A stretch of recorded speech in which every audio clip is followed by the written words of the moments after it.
नमस्कार दोस्तों, again we are back with the new video. आशा करते हैं आपको ज़रूर पसंद आएगी।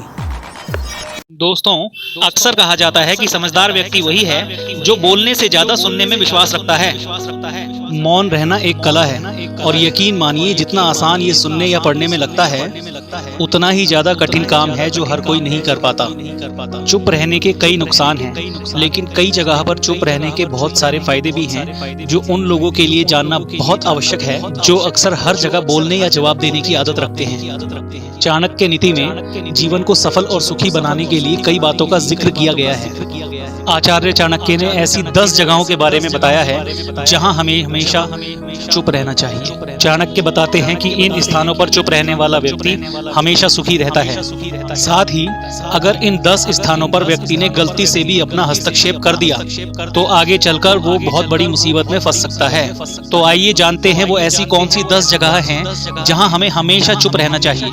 पहला है जहां लड़ाई झगड़ा चल रहा हो। चाणक्य नीति में चाणक्य बताते हैं कि जहां लड़ाई झगड़ा चल रहा हो उस जगह पर व्यक्ति को हमेशा खामोश रहना चाहिए।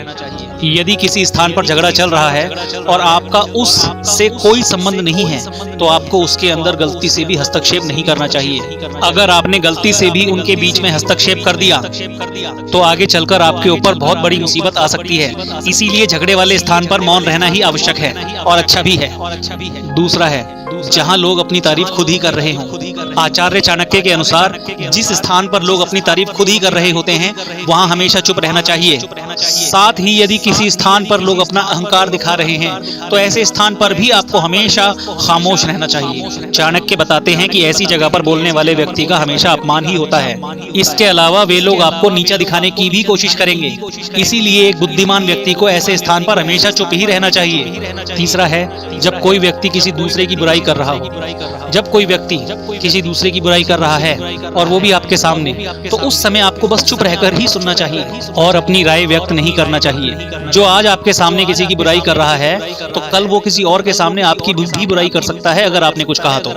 इसीलिए बेहतर होगा कि आप ऐसे स्थान पर रुके ही ना जहां किसी की बुराई की जा रही हो। चौथा है जब आपके पास अधूरी जानकारी हो। अधूरी जानकारी होना बहुत ही खतरनाक होता है। यदि आपके पास किसी घटना की अधूरी जानकारी है तो उस स्थिति में आपका चुप रहना ही बेहतर है, क्योंकि अधूरी जानकारी और ज्ञान बड़ा ही घातक होता है। ये आपको हंसी का पात्र भी बना सकता है या किसी मुसीबत में भी डाल सकता है, या फिर आपके द्वारा दिए गए अधूरे ज्ञान से दूसरे व्यक्ति को हानि भी हो सकती है। इसलिए आपको किसी दूसरे व्यक्ति को सलाह या ज्ञान तभी देनी चाहिए जब आपके पास उस चीज की कंप्लीट पूरी जानकारी हो। पांचवा है जब सामने वाला व्यक्ति आपकी भावना ना समझ रहा हो। जब आपको ये ज्ञान हो जाए कि सामने वाला व्यक्ति ना तो आपकी भावना का सम्मान कर रहा है और ना ही वह आपकी बात को समझ पा रहा है, तो ऐसी स्थिति में आपको अपने आप को एकदम शांत कर लेना चाहिए, क्योंकि ऐसे लोगों को आपकी भावना या दुख से कोई मतलब नहीं होता है। ऐसे लोगों को अपना राज बताकर आपको पछताना ही पड़ेगा। हिंदी में एक कहावत है कि भैंस के सामने बीन नहीं बजानी चाहिए। इस समय आपको इस कहावत पर गौर करना चाहिए ताकि ना तो आपकी एनर्जी वेस्ट हो, ना ही आपको बेवकूफ समझा जाए। छठा है जब कोई इंसान अपना दुख व्यक्त कर रहा हो। जब कोई इंसान अपने दुख या परेशानी के बारे में आपको बता रहा है, इसका मतलब ये है कि वो इंसान आपके ऊपर भरोसा करता है और आपको अपना समझ रहा है।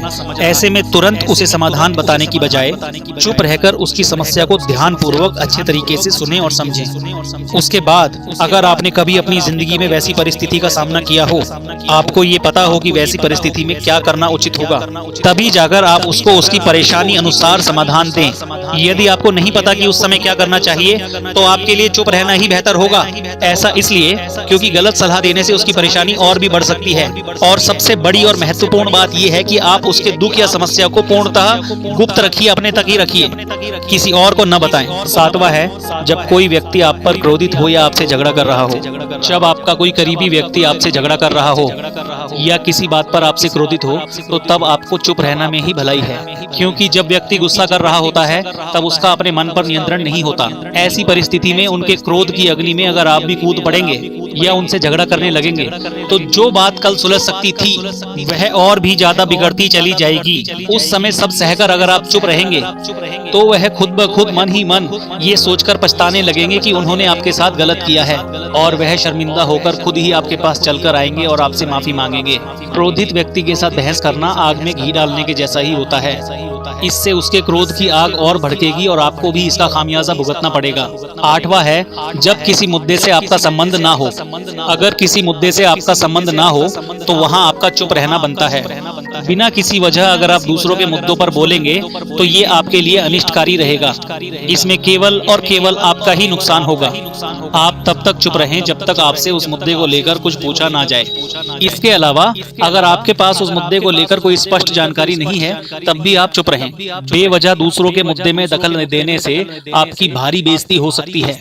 9वां है, जब आप बिना चिल्लाए बात ना कर पाते हों। जब हम संवेदनशीलता से अपने विचारों को संवेदनशीलता से व्यक्त करते हैं तो सामने वाला व्यक्ति हमारी बातों को सुनता है और हमारी भावनाओं को भी समझता है। लेकिन ऊंची आवाज में बात करना सामने वाले के मन में गलत असर डालता है। चिल्लाकर बात करने से सामने वाले व्यक्ति को हमारी बातें अप्रासंगिक लगने लगती हैं और उसे लगता है कि हम अपनी बातों को जबरदस्ती मनवाने की कोशिश कर रहे हैं। यही अनचाहे नतीजों का कारण बनता है। इसीलिए हमें कभी भी चिल्लाकर या ऊंची आवाज में बात नहीं करनी चाहिए। अगर आप बिना चिल्लाए कोई बात नहीं कह सकते तो उस स्थिति में भी आपकी चुप रहने में ही भलाई है। किसी पर चिल्लाने से आपके व्यवहार के बारे में पता चलता है और लोग आपसे दूर भागने लगते हैं। 10वां है, किसी के बारे में मत बोलो। नीति शास्त्र के अनुसार जो अपने मुंह को बंद रखता है और बुद्धि से काम करता है वही इंसान समझदार होता है। बिना वजह के बोलना या बेवजह ही किसी के बारे में बात करना या किसी के बीच में बोलना ये गलत है। कभी कभी हमारे लिए बुद्धिमानी इसी में होती है कि हम अपना मुंह गलत जगह बिल्कुल ना खोलें और चुप रहें। मुंह हमेशा सही जगह और सही अवसर देखकर ही खोलना चाहिए। दोस्तों, किसी के बोलने का तरीका उसके व्यक्तित्व के बारे में बहुत कुछ बताता है। आप तेज, धीरे, कम या ज्यादा, आप किस तरह बोल रहे हैं, क्या बोल रहे हैं और कहां बोल रहे हैं, ये आपके करियर और लाइफ दोनों के लिए बहुत मायने रखता है। ये सच है कि हमें अपनी बात को सही तरीके से रखना आना चाहिए, लेकिन इन 10 हालातों में चुप रहने में ही भलाई है। उम्मीद है कि आपको हमारी वीडियो पसंद आई होगी। अगर पसंद आई है तो आप इस वीडियो को ज्यादा से ज्यादा शेयर करें ताकि पता नहीं कौन सा शब्द किसकी जिंदगी कब, कहां और कैसे बदल दे, ये नहीं कहा जा सकता। आपसे कल फिर मुलाकात होगी एक नई वीडियो के साथ। तब तक के लिए आपका बहुत बहुत धन्यवाद और आपका बहुत बहुत धन्यवाद अंत तक इस वीडियो में बने रहने के लिए। Thank you so much and all the very best for your life.